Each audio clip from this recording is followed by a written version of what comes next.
Hello from Gardening at Dwensa here in Ireland, and this video taken at the end of August is on pruning mock orange or Philadelphus.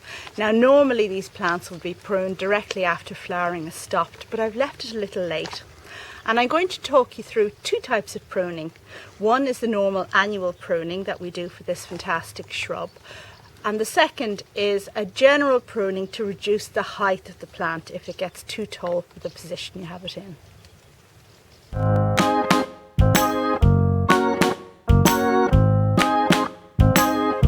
And before we get on with the pruning video, I want to give a brief shout out to two viewers who are growing a plant for my son Josh.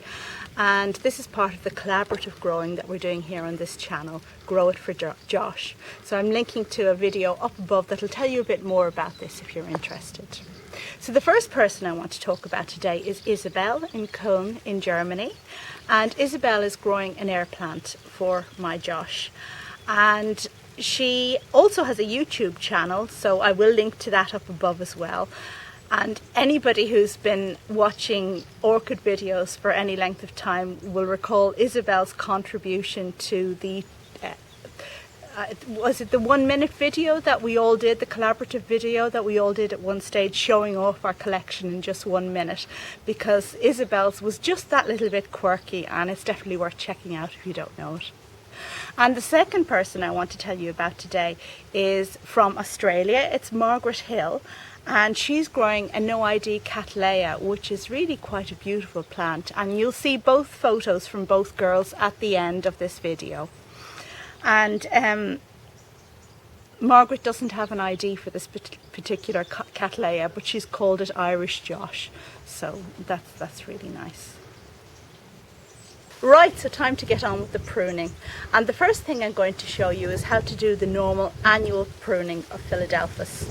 And Philadelphus, as I previously said, needs to be pruned after it's flowered. But if you leave it a little bit late like now, then it's not such a big thing. One thing very important to remember is that Philadelphus flowers on new wood. It's not actually wood, it's new growth. So if you cut off the new growth, then you're going to cut off flowers. So we have to be careful to not do that. Now, if we have a look in here, we can see what I mean. Here is a very woody stem from previous years. And in here, we have the new stems, which will flower next year. So the first thing I'm going to do is to reduce the woody stems by about 1/3. Here I've selected a woody stem, and I'm going to reduce this by about 1/3. Now, it generally makes good sense to cut to something. So you see all these general knobbly bits here. That will be somewhere where the plant may push out new growth next year. So we're going to cut just above that at a slight slant with a very sharp secateurs.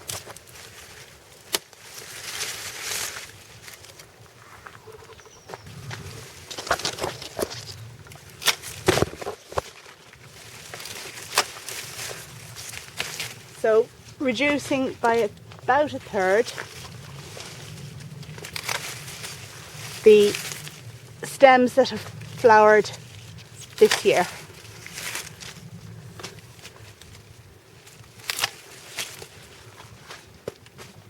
And not touching these new fresh ones.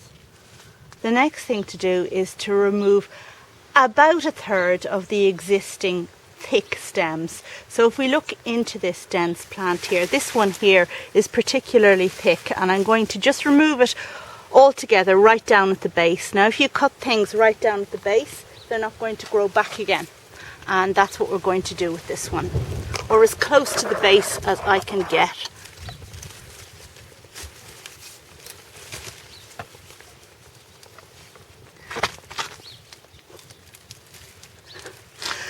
Which is a tricky job, but there we go.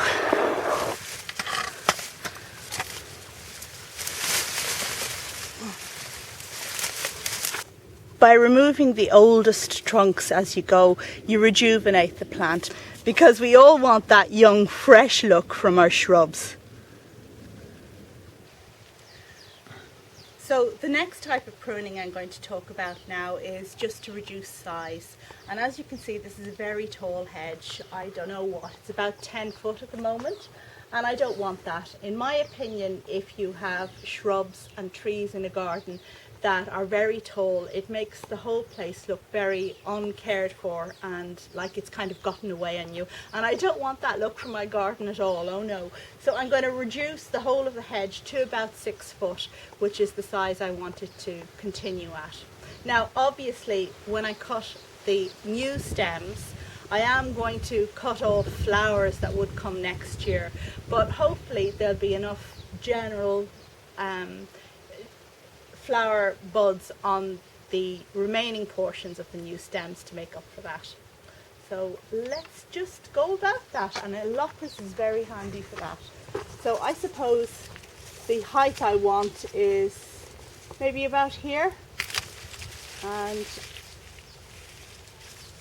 a cutting we do go.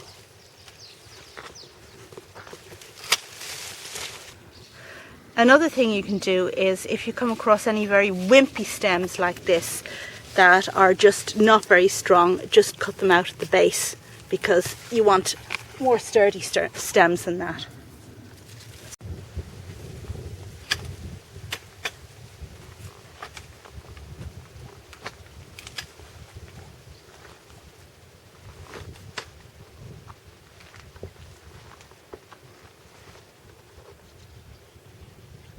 So there you go, you get the idea.